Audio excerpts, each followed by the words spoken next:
నీ ఫ్యామిలీలో ఒక్కరి కూడా మిగలరు. తెలుసుకో.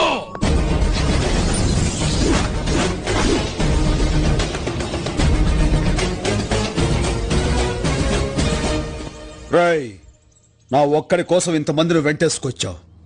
ఈ ఒక్కడే వందలాది పాకిస్తాన్ శత్రు సైన్యాన్ని చీల్చి చెండాడాడు. అది నువ్వు తెలుసుకో.